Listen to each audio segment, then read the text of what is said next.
పిల్లలకి స్కూల్ పాఠశాలైతే పేరెంట్స్‌కి స్కూల్ పేరెంట్స్‌శాల.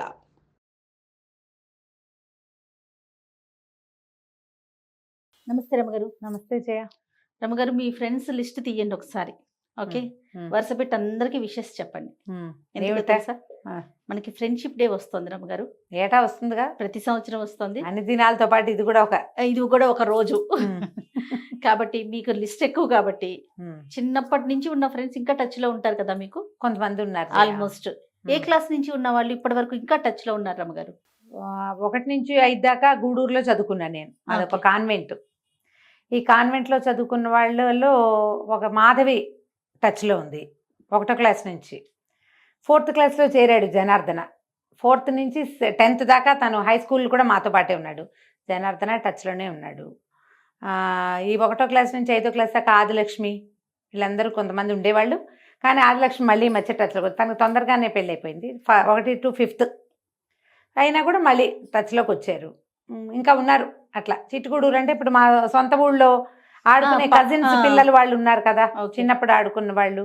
మా పెద్దనాన్నగారు మనవరాళ్ళని, అమ్మమ్మ నాయనమ్మ వైపు నాన్న వైపు మా తాతగారి వైపు ఉన్న కజిన్స్ అంతా చిన్నప్పుడు ఆడుకున్న వాళ్ళు ఇంచుమించుగా అందరూ ఎక్కడైనా కనపడితే పలకరించడమో లేకపోతే హలో కాసేపు ఫోన్లో మాట్లాడుకునే వాళ్ళు ఉన్నారు. ఇంకా లిస్టే ఉంది పెద్దదే. ఓకే. స్నేహితుల అవసరం ఏంటి రమ్మగారు? అంటే ఇప్పుడు వీళ్ళు బంధంగా మనతో పుట్టరు కదా జయ. మనతో పుట్టిన వాళ్ళు అక్కయ్యలని చెల్లెళ్ళని, వీళ్ళకి మనకి బాంధవ్యం రక్త సంబంధంతో పాటుగా బాధ్యతలు బరువులు ఏదైనా ఆస్తనో పాస్తనో పంచుకునేవో ఉంటాయి కదా. గిల్లి కజ్జాలు అవంతా అన్ని చోట్ల ఉంటాయి అంటారా? అవన్నీ ఉంటాయి. కాకపోతే స్నేహితులతోటి ఏంటంటే బాంధవ్యాలు ఉండవు. మనం స్నేహాన్నే పంచుకుంటాం కానీ ఇంకా పెద్ద మన మధ్య డబ్బులు వ్యవహారాలు ఏం ఉండవు కదా. అయినా వీళ్ళు మన అక్కచెల్లెళ్ళు అన్నదమ్ములతో పాటుగా స్నేహితులు కూడా చివరిదాకా ఉంటారు. మనం ఎంతమందిని ఉంచుకుంటాము లేదా ఎంతమంది మనతో ఉంటారు అనేది ప్రీ డిసైడెడే. నేను అనుకోవటం ముందే రాసుకుని వస్తాం మనం ఫ్రెండ్స్ విషయంలో. ఖచ్చితంగా జయ, ఖచ్చితంగా చిన్నప్పటి నుంచి ఉన్న స్నేహాన్ని అలాగే కంటిన్యూ చేసి చివరిదాకా ఎంత వాళ్ళు 50 ఏళ్ళు దాటినా కూడా స్కూల్ మేట్స్ కలిసి ఉండేవాళ్ళు మా గ్రూప్స్లోనే బోల్డంతమంది ఉన్నారు. ఇప్పుడు నేనైనా మా శారదకి నాకు చాలా గ్యాప్ వచ్చింది మధ్యలో. ఒక 7-8 సంవత్సరాలు 5-6 సంవత్సరాలు పెద్దగా మాట్లాడుకోలే. దాని ప్రవాహంలో అది కొట్టుకుపోయింది, నా ప్రవాహంలో నేనున్నా. మళ్ళీ ఒకసారి మళ్ళీ కలవడానికి కుదిరింది. మేము అప్పుడు కూడా ఉత్తరాలు రాసుకోవటం అవి మాకు అలవాటు ఏం లేదు. ఎప్పుడు కలిసినా రోజు కలుస్తున్న వాళ్ళలాగానే ఉండేవాళ్ళం ఎప్పుడు జనరల్గా మాట్లాడుకుంటా. ఇప్పుడు కూడా అంతే. అరమరికలు లేవు. నువ్వు ఇది బాగుండలేదు, ఇది సరిగా లేదు, అది బాగుంది అలా చెప్పుకోగలము. ఒకళ్ళనొకళ్ళు విమర్శించుకోగలము, సరి చేసుకోగలము. ఇలాంటివి కొంతమందితో కుదురుతాయి. అవును. ఇప్పుడు వాళ్ళు ఖచ్చితంగా ఏ కిందటి జన్మలోనో ముందు జన్మల్లోనో స్నేహం అయితేనే కాదా, వాళ్ళకి మనకి ఏదో అనుబంధం ఉండే వస్తారు వాళ్ళు మనతో పాటు. ఓకే. నేను దాన్ని నమ్ముతాను ఖచ్చితంగా. కొంతమంది నిలబడతారు, కొంతమంది ఏంటంటే పలకరింపుల వరకు ఖచ్చితంగా ఉంటారు. ఎక్కువ మనసు ఇచ్చి పుచ్చుకో. కానీ మనకి లేట్ ఏజ్లో కూడా 40లు 50లు వచ్చాక కూడా కలిసిన మనుషులు అలాగే మనసు ఇచ్చి పుచ్చుకుని ఎక్కువ స్నేహంగా ఉండి ఆ తర్వాత మనవన్నీ గుండెల్లోది చెప్పుకునేటట్టుగా ఉంటారు. స్నేహితులు అవసరమే చేయ. మనకి ఎంత గుంపు సమాజం సొంతది ఉన్నా మనని మనంగానే స్వీకరించేవాళ్ళు. నువ్వేమిటో అదే వాళ్ళకి అదే కావాలి. నీలోని ఏ మెరుగుని వాళ్ళు చూడలేదు, వాళ్ళకి అది అక్కర్లేదు. మెరుపులు ఉంటే నీవన్నీ నీవే, అవి స్నేహితులకు అవసరం లేదు. ఇప్పుడు ఆ అవసరం లేని వాళ్ళు ఎవరో వాళ్ళు నిజమైన స్నేహితులు. వాళ్ళని ఉంచుకోవాలి మనం. ఎందుకంటే ఎప్పుడో ఒకప్పుడు మనం మనలాగా ఉండాలి కదా. మనం ఏం చేస్తాం, సమాజంలో 3 అంతులు మనం ఎవరోగానే చూపిస్తాం. రియల్ మీ, నిజమైన నేను దాన్ని ప్రదర్శించాం. ఒక్కొక్కసారి ఇళ్లలో కూడా ప్రదర్శించరు, అక్కడ కూడా దాచుకుంటారు. కానీ ఆ దాచుకోక్కర్లేకుండా మనం అద్దం ముందు నిలబడితే ఏమిటో అలాగా ప్రతిబింబించే వాళ్ళే స్నేహితులు. అలాంటి స్నేహం ఉంటే దాన్ని వదిలిపెట్టుకోకూడదు, నేను ముందుకు తీసుకెళ్ళాలి. చిన్నగా సమస్యలు వస్తాయి స్నేహితులు అంటే సార్ట్అవుట్ చేసుకోవాలి, వస్తాయి కొంతమందితోటి. ఇప్పుడు అది 2 చేతులు కలిసిన చప్పట్లు కాదు, ఒక చేతితోటే వచ్చినాయి, వదిలిపెట్టేయండి. అది మనది కాదనుకోవటమే, ఇక చేసేదేం లేదు. జనరల్గా ఒకటి చెప్తారు చూడండి, మన ఫ్రెండ్స్ని బట్టి మన క్యారెక్టర్ ఏంటో తెలుస్తుంది అనేసి కదా రమ్మగారు. అంతే అంటారు. కానీ మన ఫ్రెండ్స్ ఎవరు ఏమిటి అంటే ఎవరికి తెలుస్తుంది జయ. ఇది వరకటి సమాజం అంటే వేరే. అది ఈ కొటేషన్స్ కాలం ఏనాటిదో. ఇప్పుడు సమాజం అది కాదు. అవునవును. ఇప్పుడు ఏ వ్యక్తి ఎవరు ఏమిటి మనం ఏమి చెప్పలేకపోతాం. పాత రోజుల్లో ఉండేవి ఆ మాటలు. మనం పురాణాల కాలం నుంచి తీసుకున్నామని చూడు. రాముడు సుగ్రీవుడు స్నేహం చేశారు. మైత్రి అది కదా స్నేహం. ఏం చేశారు? సుగ్రీవుడికి సహాయం చేశాడు రాముడు. తనలాంటి భార్యని పోగొట్టుకున్న పరిస్థితి, అన్యాయం అయిపోయాడని నమ్మి అతనికి న్యాయం చేయటం కోసం అతను అడిగిన పని చేసి పెట్టారు. అవును. ఇద్దరు కలిసి ప్రమాణం చేసుకున్నారు, నేను నీకు సహాయం చేస్తాను, నువ్వు నాకు మైత్రి, మన ఇద్దరం స్నేహితులమని ప్రమాణం చేసుకున్నారు. స్నేహితుడి కోసం చేశాడు రాముడు వాలి వధ. తర్వాత సుగ్రీవుడు ఏం చేశాడు? మొత్తం ప్రపంచంలో నలుమూలలకి పంపించి వానర సేనని సీతమ్మని వెతికించాడు. ఇగో మీ ఆవిడ ఇక్కడ ఉంది, ఎల్లవయ్యా అని చెప్పలా. నీతో నేను వస్తా, నీ కష్టంలో నేనుంటా, నువ్వు నా దాంట్లో నువ్వు నిలబడ్డావు, నా దగ్గర నువ్వు నిలబడి నాకు రాజ్యాన్ని ఇప్పించావు, అలాగే నేను ఈ భార్య కోసం వెతుకుతున్నావు, అది నేను ఇప్పిస్తానని తనదే సైన్యం. రాముడికి ఏముంది సైన్యం? వాళ్ళిద్దరూ అన్నా తమ్ముడు అంతే. మిగిలినది గుంపంతా వీళ్ళే కదా, వానరులే మొత్తం. తన సైన్యాన్నే తీసుకుని యుద్ధం చేశారు. చివరికి ఆయనకి భార్యను సంపాదించుకోవటానికి పూర్తి సహాయం చేశారు. ఆయన యుద్ధం ఆయన చేసుకున్నాడు. ఆయనకి సపోర్ట్ అంతా సుగ్రీవుడే కదా చేసింది. మళ్ళీ వెళ్ళి ఆయన పట్టాభిషేకం చేసుకున్నప్పుడు చూసుకుని వచ్చారు. తర్వాత కాలంలో చూస్తే చూడండి, దుర్యోధనుడు కర్ణుడు, వీళ్ళిద్దరిది కూడా విడదీయరాని స్నేహం. కర్ణుడు అవమానం పాలవుతున్న కర్ణుడిని గెలిపించాడు దుర్యోధనుడు. అధర్మం అని తెలిసినా తనని నిలబెట్టిన వాడికి చివరి దాకా నుంచున్నాడు అతనితో పాటు కర్ణుడు. అవి స్నేహం అంటే. మళ్ళీ అందులోనే అదే మహాభారతంలో ఇంకా 2 స్నేహాలు చర్చకొస్తాయి. కృష్ణార్జునులు. అవునండి కదా. ధర్మం పక్కన నిలబడి ఉన్న అర్జునుడితోటి చివరి దాకా భగవంతుడైన కృష్ణుడు నిలబడ్డాడు. నిలబడి ఆయన నేను యుద్ధం చేయలేను, నా వల్ల కాదు అంటే, సరే అనకుండా, సరేలే నువ్వు చేయలేవా, సరిపోని మానే అనలేదు. కర్తవ్యం బోధించాడు. స్నేహితుడంటే ఆయన. నిజమైన స్నేహం ఏమిటి? నువ్వు ఏ తప్పు చేసినా నీ వెనకాల నుంచోటమే కాదు, నువ్వు పొరపాటు చేస్తుంటే నిన్ను సరిచేసి నుంచోబెట్టడం కూడా స్నేహమే.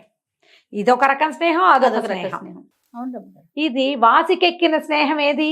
ఇది కర్తవ్య బోధ చేసిన వాడు నిజమైన స్నేహితుడు. మళ్ళీ ఇదే భారతంలో మనకి ఇంకో కథ చూపిస్తారు, కృష్ణ సుధామ. కృష్ణుడు కుచేలుడు. పేదరికంలో ఉన్న కుచేలుడిని కరుణించాడు భగవంతుడి స్వరూపంలో ఉన్న ఆయన మిత్రుడు. ఉత్తమ మిత్రుల కథల్లో వీళ్ళ కథలు కూడా చెప్పుకుంటాం. నా మటుకు నాకు కృష్ణార్జునుడు అంత అద్భుతమైన స్నేహితులు ఇంకెవరూ లేరు. అవును రమ్మగారు. ఎప్పుడు కూడా స్నేహితుడు అనేవాడు కర్తవ్య బోధ చేయాలి. ఆయన భగవంతుడు అయ్యుండి కూడా అయ్యుండి నిలబెట్టి అతన్ని పొరపాటు చేయనివ్వకుండా, కర్తవ్యం నుంచి విముఖుడు కాకుండా, బయటికి వెళ్ళిపోకుండా, నువ్వు ఇది చేయవలసింది, అది ప్రపంచానికే బోధించాడు కదా. ఇట్లా బోల్డ్ అని కథలు చెప్పుకోవచ్చు మనం. మనకు అసలు ఎన్ని రకాల గాథలు కనిపిస్తాయో చరిత్రలో కూడా. ఉత్తమ మిత్రులు ఎంతమందో చివరి దాకా స్నేహితుల కోసం నిలబడ్డ వాళ్ళు చరిత్రలోనూ ఉన్నాయి, మన జానపద గాథల్లోనూ కనిపిస్తాయి. ఇప్పుడు లేటెస్ట్గా చెప్పుకునే ఎన్నో రకాల కథల్లో కనపడతాయి కదా. ఈ తరం పిల్లలకి మీరు ఏం చెప్తారు అమ్మగారు ఫ్రెండ్షిప్ చేసేటప్పుడు? ట్రాన్స్పరెంట్గా ఉండండి. స్నేహితుల దగ్గరైనా కనీసం మీరేమిటో తెలియనివ్వండి. అవతల వాళ్ళు సరి చేయటానికి పూనుకుంటే సరే అయిపోండి, అప్పుడే స్నేహాన్ని నిలబడుతుంది. మిగిలిన వాళ్ళతో మనకి సమాజాలు చిన్నవి. ఫ్యామిలీ సమాజం, కుటుంబ సమాజం చాలా చిన్నది. మనకి తాతలు ముత్తాతలు అన్నదమ్ములు వాళ్ళు తగ్గిపోయారు. నాన్నలకు అన్నదమ్ములు, అక్క చెల్లెళ్ళు, అమ్మకి అక్క చెల్లెళ్ళు, అన్నదమ్ములు తక్కువ. మనకి తక్కువే. స్నేహితులే మనకి ఇప్పుడు ఉన్నారు. ఈ ఉన్న స్నేహితుల్ని జాగ్రత్తగా కాపాడుకోండి. ఇందులో ఈగోకి పోవద్దు, అహంకారానికి, భేషజానికి, వీటికి పోయి ఆత్మాభిమానం ఎక్కువైపోయి స్నేహితుల్ని పోగొట్టుకుంటారు చాలామంది. దాన్ని పోగొట్టుకోవద్దు. మనకి మంచి మాట చెప్పేవాళ్ళు చాలా తక్కువ ఉన్నారు. మంచి మాట చెప్పే స్నేహితులు కనుక దొరికితే వాళ్ళని పోగొట్టుకుంటే ఇక మీరు సంపాదించుకోలేరు, ఇంక దొరకదు. అది ఓసారి పోగొట్టుకుంటే పోయినట్టే. అంతేగా. వర్షపు చుక్క చేత్తో పట్టుకోలేదు, కిందకెళ్ళింది, వెళ్ళిపోయింది, పైనుంచి పడిందే కదా. మీకు అయాచితంగా లభించిన స్నేహితులు అందరూ కూడా మీకు భగవంతుడు ఇచ్చిన వరాలు. వాటిని కాపాడుకోవాలి. కాపాడుకోలేకపోతే ఇక చేయగలిగేది ఏం లేదు, ఇక దొరికిన దాంతో ఉండటమే. అయితే మళ్ళీ ఇందులో ఫిజికల్గా మనుషులు కలుస్తూ ఉండాలి జయ. మనం ఇవాళ రేపు ఏమయ్యాము, ఆన్లైన్ ఫ్రెండ్షిప్లు ఎక్కువైనాయి మనకి. ఎవరో ఎక్కడో అన్నోన్ పర్సన్ అన్నోన్ పర్సన్స్, నీవు నేను సేమ్ టేస్ట్, ఆహా నువ్వు ఎంతో బాగా చేసావు, నీ అంత అందగత్తెవి నువ్వే, లేదా నీ అంత అందగాడివి నువ్వే, నీ అంత తెలివైన వాడివి, నీలాంటి ప్రవర్తన ఏం తెలిసింది నీకు? అవునండి. వాళ్ళు ఏం చూపిస్తున్నారో అదే కదా సినిమా లాగా, సినిమాయే కదా అదంతా. ఖచ్చితంగా. ఇప్పుడు ఏదైనా చూడు, ఏదో ఒక సినిమా చూస్తాం, కథానాయకుడు అద్భుతమైన వాడు, ఏమో బోల్డ్ అని ఉంటాయి, కళ్యాణ గుణాలు ఉంటాయి కథానాయకుడికి, మనం కథానాయకుడు ప్రేమలో పడతాం. కళ్యాణ గుణాలన్నీ రైటర్ రాసినవని, డైరెక్టర్ చేయించినవని నమ్మని అనుకోం మనం, క్యారెక్టర్వి, వ్యక్తివి కాదు. అవును. ఈ సేమ్ అలాంటిదే ఇప్పుడు మనకి ఈ ఆన్లైన్ స్నేహాల్లో కూడా వాడు నీకు నచ్చేవన్నీ చూపిస్తాడు.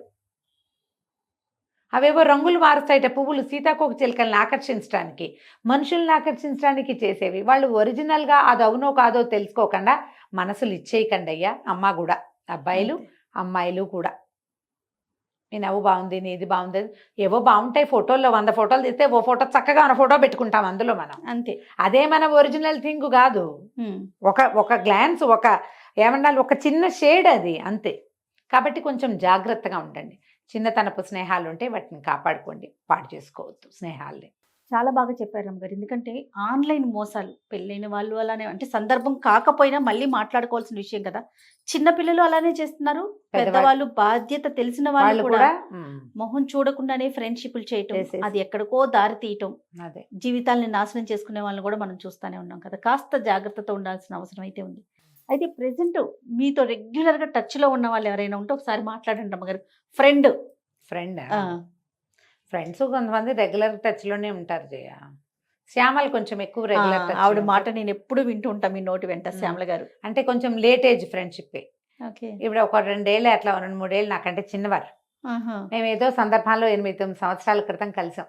నా దగ్గర చదువుకోవటానికి వచ్చారు. ఎలా కుదిరిందో ఇక ఒక విడదీరాని స్నేహం ఏర్పడింది. మేమిద్దరం మాట్లాడుకుంటూ ఉంటాం బాగా.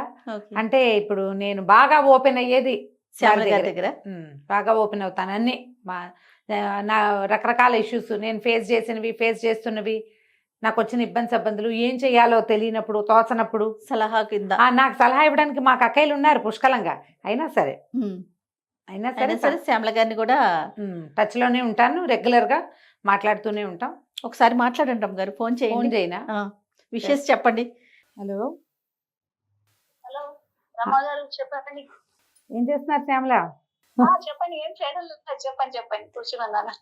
ఏం లేదు, నేను స్టూడియోలో ఉన్నాను.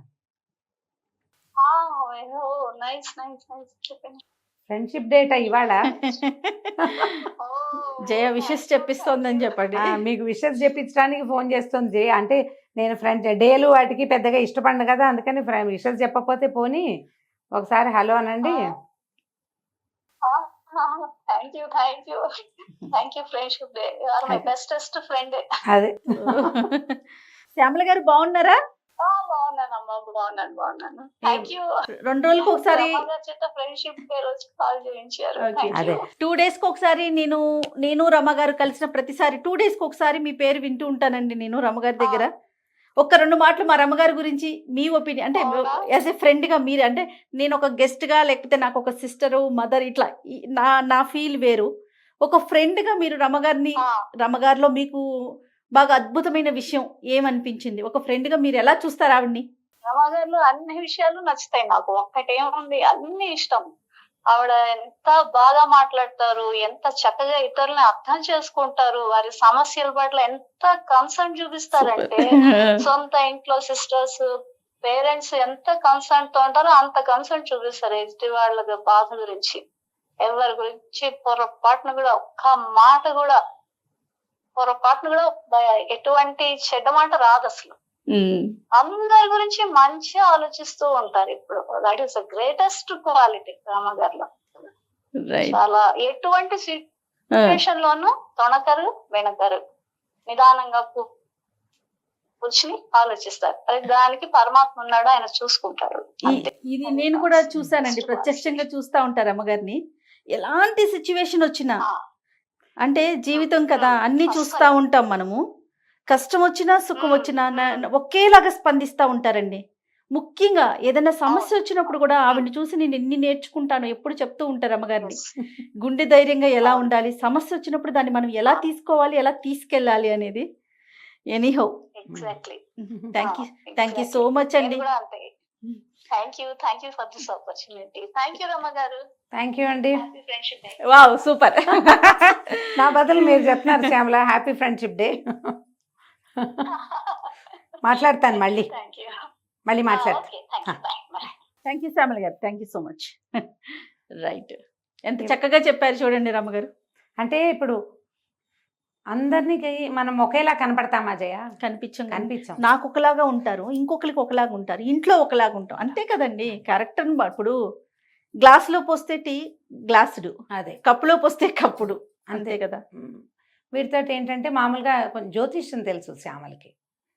ఇలాంటి విషయాలు ఏమైనా మాట్లాడుకునేటప్పుడు నేను ఏమనుకుంటానంటే, నా బేసిక్ నా ఐడియా ఇంతే ఉంటుంది. నేను చాలా సార్లు అదే చెప్తా, దేనికైనా సమయం రావాలి, దేనికైనా భగవంతుడు ఒప్పుకోవాలి మనని. ఇవాళ ఇక్కడ కూర్చున్నామంటే భగవంతుడు ఒప్పుకున్నాడు కాబట్టి, ఏ రోజున ఆయన చెయ్యి మన నెత్తి మీద నుంచి పక్కకి వెళ్తుందో మన ఇంకో చోటకి జరుపుతాడు. చెస్లో కాయిన్స్ జరుపుతాడు పరమాత్మ. జరిపినప్పుడు అప్పుడప్పుడు మనం ప్రముఖంగా కింగ్ స్థానంలో కూర్చుంటాం, తర్వాత క్వీన్ అవుతాం, తర్వాత మంత్రి అవుతాం, ఏనుగు అవుతాం, సెకట్ అవుతాం, బంట్ అవుతాం, తర్వాత బయటికి వెళ్తాం. నేను ప్రతిసారి ఇదే చెప్తా. కాకపోతే శ్యామలకి ఇప్పుడు అందరి ముందు కూడా నేను ఒక విషయానికి చాలా థ్యాంక్స్ చెప్పాలి. నేను ఇలాంటి స్థితికి రాగలనన్న నమ్మకం నాకు మొట్టమొదట కలిగించింది శ్యామలే. సౌందర్యలహరి పాఠం చెప్పుకోవడానికి వచ్చేవారు. మేము కలిసింది పిల్లల వైలన్ క్లాస్లో. మీరేం చదివారు ఇది మాట్లాడితే నేను సంస్కృత్ లెక్చరర్గా వర్క్ చేస్తాను. ఓ మీకు సంస్కృతం వచ్చా, అయితే మీరు సౌందర్యలహరి చెప్పండి నాకు అన్నారు. నాకే రాదండి అన్నాను నేను. నాకే రాదు అంటే, కాదు సంస్కృతం వస్తే చదవచ్చు, మీరు చెప్పండి మేము చెప్పుకుంటాం, నేను మా అమ్మాయి వస్తామన్నారు. సౌందర్యలహరి వైపు నన్ను మొట్టమొదట తోసింది శ్యామలే. ఆవిడ ఇప్పటికీ ఆ వాక్యం అనుకుంటూ ఉంటారు, సౌందర్యలహరి కలిపింది మన్ని అని. ఆవిడ కోసం నేర్చుకున్నాను జయ నేను. సౌందర్యలహరి 9 ఏళ్ల క్రితం ఆవిడ కోసమే నేర్చుకున్నాను. వస్తామన్నారు వాళ్ళు. ఆ తర్వాత సంస్కృతం చదువుకున్నారు. చిట్టిపిల్ల చిన్నది, రెండో పాప చిన్నపిల్ల, అప్పటికి 5వ క్లాసో 4వ క్లాసో. అది ఆవిడ పాప ఇద్దరు వచ్చేవాళ్ళు, వారానికి 2 లేదా 3 క్లాసులు. ఆవిడ కోసమే సౌందర్యలహరి చదువుకుని ఒక్కొక్క శ్లోకం మేమిద్దరం కలిసి డిస్కస్ చేసి అర్థం చెప్పాను జయ నేను. ఈ కొన్ని రోజులు గడిచిన తర్వాత ఏదో సమయంలో జ్యోతిష్యం గురించి వచ్చింది. మీ డేట్ ఆఫ్ బర్త్ ఏంటి, మీ నక్షత్రం ఏంటి, ఇలా కనుక్కున్నాక ఆవిడ ఒక రోజు పట్టుకెళ్ళి 2వ రోజు వచ్చినప్పుడు చెప్పారు, రమ్మగారు మీరు చాలా ఫేమస్ అవుతారు. బాగా నవ్వాను జయ ఆ రోజు. ఈయనప్పుడే వచ్చారు, ఈవిడైనా అని ఎంత నవ్వారు డాక్టర్ గారు. నాకు నవ్వొచ్చింది, చాలా ఫేమస్ అవుతారు. అంతకుముందు శ్లోకాలు చెప్పినప్పుడు ఆవిడకి దాంతోపాటుగా నేను ముకుందమాల చెప్పాను, ఖడ్గమాల చెప్పాను. ఇంకో ఫ్రెండ్ని కూడా తెచ్చేవారు, భారతి గారిని, వారు చదువుకునేవారు. మీ వాయిస్లో భలే పవర్ ఉంది రమ్మగారు, మీరు శ్లోకం చదివితే ఎంత బాగుంది, యూట్యూబ్లో పెట్టచ్చు కదా అనేవారు. ఆ డైలాగ్ మీరు యూట్యూబ్లో పెట్టండి, అసలు ఒట్టి శ్లోకం పెట్టి అర్థం పెట్టేసేయండి అంతే. అది వినిపించింది రమ్మగారు నాకు. అదే శ్లోకం పెట్టి అర్థం పెట్టండి ఇదే అన్నారు. అవన్నీ మనం ఎక్కడ చేస్తాం, అవన్నీ నేను ఎక్కడ చేస్తాను, నా గొంతు ఎవరు వింటారు, అసలు ఎవరు వింటారు అంటే ఆవిడ జాతకం పట్టుకెళ్ళి చెప్పారు ఈ మాట. బాగా నవ్వొచ్చింది. మా సత్యవతి కూడా విన్నది ఆ రోజు ఆ డైలాగ్. ఆవిడ చెప్పారు, మీరు చాలా ఫేమస్ అవుతారు, చాగంటి గారు ఎట్లా ఫేమస్ మీరు అట్లా. ఇదే డైలాగ్ చేయ ఇప్పుడు ప్రవచనం అంటే చాగంటి గారు. అలాగే ఏదో విషయం, అది ఏ విషయమో నాకు తెలియదు, కానీ మీ పేరుకి అంత ప్రఖ్యాతి వస్తుంది, ప్రపంచవ్యాప్తంగా గుర్తింపు పొందుతారు మీరు, ఇక్కడి నుంచి కనీసం 10-15 సంవత్సరాలు అని చెప్పారు. నా ఒక్క విషయంలో ఆవిడ చెప్పింది 100% అయింది. దానికోసం అని కాదు, ఇప్పుడు ఇదేదో పాయింట్ అని కదా, వారు నన్ను వదిలిపెట్టలా. నేను మా యూట్యూబ్ మనం మొదలు పెట్టాము, ఆవిడ ఆ రోజు కూడా వచ్చారు, మేము ఇలా వెళ్ళాను, ఇలా చేసామని చెప్పాం, వస్తూనే ఉండేవారు. మేము నన్ను స్టార్ట్ చేశాక కూడా ఒక 2 ఏళ్ళు కూడా వచ్చారు, సంవత్సరం 2 ఏళ్ళు తిరిగారు. నేను బాగా బిజీ అయ్యాక వాళ్ళు తగ్గించుకున్నారు. 70 శ్లోకాలే చెప్పాను. ఆ తర్వాత నేను 3 బ్యాచ్లు చెప్పాను ఆవిడ తర్వాత. ప్రతి బ్యాచ్లోనూ ఆవిడ పార్టిసిపేట్ చేస్తూనే ఉన్నారు, వింటుంటారు. ఓకే శ్రద్ధగా వింటారు. ఆవిడ అంటారు ప్రతిసారి, మీరు ఫస్ట్ టైం చెప్పిన దానికి ఇప్పటికీ వింటుంటే మీరు ఎంత పెరిగారో నాకు కనపడుతోంది అంటారు. నేను వింటున్నాను, మొదట నాతో పాటు అర్థం తెలుసుకున్నారు మీరు, ఇప్పుడు మీకు వ్యాఖ్యానం చేయగలిగే స్థితి వచ్చింది. ఎందుకంటే ఒక్కసారి మనం అలాంటి దాంట్లోకి ప్రవేశిస్తే ఆటోమేటిక్గా మన ప్రగతి కలుగుతుంది. అంతే కదా. ఇప్పుడు రోజు కొత్త, 2వ రోజు, 3వ రోజు అలవాటు, 4వ రోజు మెరుగుపరుచుకుంటాం. అలాగే జరిగింది. ఈ దీంతో ఈ ఎంఏ చదవటము, ఆవిడ కూడా అక్కడ ఏదో కోర్సులో చేర్పించాను, జ్యోతిష్యం కోర్సు. ఇద్దరం కలిసిపోయేవాళ్ళం మొదటి సంవత్సరం. తర్వాత రెండో సంవత్సరం ఆవిడ రాలేదు, కానీ నేను ముందుకెళ్ళాను, భగవద్గీత మొదలుపెట్టాం. ఇంకా అది పూర్తిగా టర్న్ చేసేసింది నన్ను. అంతకుముందు కూడా నాకు ఈ ఆధ్యాత్మికమైన ఆలోచనలు ఉన్నా కూడా దానికి బీజం సౌందర్యలహరి. అది అసలు నా జీవితంలోకి తెచ్చిందే శ్యామల గారు. ఇక మా ఇద్దరికి ఇంకేం లేవు, మేమిద్దరం కామన్గా మాట్లాడుకోవడం, అన్నిటి గురించి మాట్లాడుకుంటాం. అదే నా ఏదైనా టెన్షన్ ప్రెషర్ వచ్చినా ఇంట్లో వాళ్ళందరితోటి పంచినా పంచకపోయినా ఈవిడితో పంచుతాను. నేను ధైర్యం చెప్తారు, అది ముందు ధైర్యం కదా. నేను కొన్ని విషయాల్లో ఆవిడకి సపోర్టు, ఆవిడ కొన్ని విషయాల్లో నాకు సపోర్టు. ఒక 9 ఏళ్ల క్రితం అంటే ఎంత లేట్ ఏజ్ ఫ్రెండ్షిప్ కదా. మనకి ఇలా చాలా మంది కలుస్తారు జయ. కొంతమందితో బాగా ముందుకెళ్తుంది, కొంతమందితో కాస్త స్లోగా ఉంటుంది. ఇదే స్టేజ్లో ఇంచుమించు పరిచయం అయిన వాళ్ళు ఇంకా 2-3 క్లోజ్ ఫ్రెండ్స్ ఉన్నారు నాకు. వీరితో ఒక ప్రత్యేకమైన అనుబంధం ఏంటంటే సౌందర్యలహరి. అమ్మ కలిపింది ఇట్లా. ఏదైనా మనకి ఇలా ఒక అవకాశం తోటి కొంతమందితో స్నేహం కలిస్తే వాళ్ళకి మనకి కామన్ థింగ్స్ ఏమీ లేకపోయినా కూడా ఉండకపోయినా సరే స్నేహాలు వదిలిపెట్టుకోవద్దు. మనని ఎవరు యూత్గా ఎప్పటికీ యవ్వనంగా ఉండేలాగా, అలాగే అనాలి దాన్ని, యూత్ అంటే అదే చెప్పాలి కదా. అంటే మనంగానే ఉండేందుకు ఇది దోహదపడుతుంది. చిన్నప్పటి స్నేహాలుండి ముందుకు తీసుకెళ్లారా మంచిది. మధ్యలో కలిసిన స్నేహాన్నైనా కొత్త రంగులు అద్దకుండా పాడు చేసుకోకుండా అది ఎలా ఉన్నదో దాన్ని అట్లాగే నిత్య నూతనంగా ఉంచుకుంటే మనం ఎప్పుడూ ఉత్సాహంగానే ఉండగలుగుతాం. ఆలోచించండి. నువ్వు కూడా బిజీగా ఉంటావు కదా జయ. ఇప్పుడు నేను చూడు, నేను ఇంత బిజీగా ఉన్నా నాకు ఫ్రెండ్స్ ఉన్నారు, నీకు కూడా ఫ్రెండ్స్ ఉండుంటారు కదా. నువ్వెవరికి చెప్తావు హ్యాపీ ఫ్రెండ్షిప్ డే? నేనైతే మన కీర్తికి చెప్తాను రమ్మగారు. ఓకే. ఎందుకంటే స్కూల్ ఫ్రెండ్స్ ఉన్నారు, కాలేజీ ఫ్రెండ్స్ ఉన్నారు, హాయ్ హలో అంతవరకే ఉంటా కదా తప్ప ఎక్కువగా డీప్గా వెళ్ళి పర్సనల్స్ షేర్ చేసేసుకునే అంత టైము నేను పెట్టుకోవట్లేదు. బహుశా అది మరి రాంగో రైట్ నాకు తెలీదు. నా ప్రతి స్టెప్ని చూసింది కీర్తి. మన దగ్గర చేస్తా ఉంది కదా కీర్తి బహుశా మన దగ్గరకు వచ్చి 2 ఇయర్స్ అయింది కదా. కానీ TV5లో మేమిద్దరం కలిసి వర్క్ చేసాం. నాకు ఒక 15-16 సంవత్సరాల నుంచి కీర్తి తెలుసు. చిన్నది నీకంటే. నాకు ఎట్లా అనిపిస్తుంది అంటే అక్క వాళ్ళ పాప, తర్వాత పింకీ, తర్వాత కీర్తి, అట్లా ఆ లైన్ అనిపిస్తుంది. కానీ ఎంత మెచ్యూర్డ్ గా ఉంటుంది అమ్మాయి, చాలా మెచ్యూర్డ్ గా ఉంటుంది, చాలా మంచి అడ్వైజెస్ ఇస్తుంది. నాకు ఏదైనా సమస్య వచ్చినప్పుడు, లేకపోతే నేను ఏం చేయాలి నాకు అర్థం కానప్పుడు, ఇప్పుడు కాదండి దేవరి నుంచి కూడా నా వెన్నంటే ఉన్నది ఎవరంటే నేను కీర్తి. సో ఈ సందర్భంగా నేను కీర్తికి చెప్పాలి హ్యాపీ ఫ్రెండ్షిప్ డే.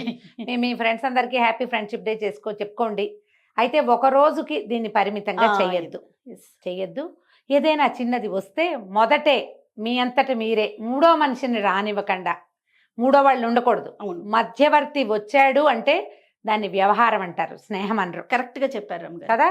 స్నేహం అంటే మీరు మూడో వాళ్ళకి చెప్పకూడదు, మీ ఇద్దరే సార్ట్అవుట్ చేసుకోండి. అలా గనక చేశారంటే ఎప్పుడు స్నేహాలు ముందుకెళ్తాయి. ఒకవేళ మీ స్నేహితుల్లోనే ఒకళ్ళు పూనుకుంటే సార్ట్అవుట్ చేయడానికి అది ఓకే, కానీ బయట వాళ్ళని మాత్రం రానివ్వండి, ఎంటర్టైన్ చేయకూడదు.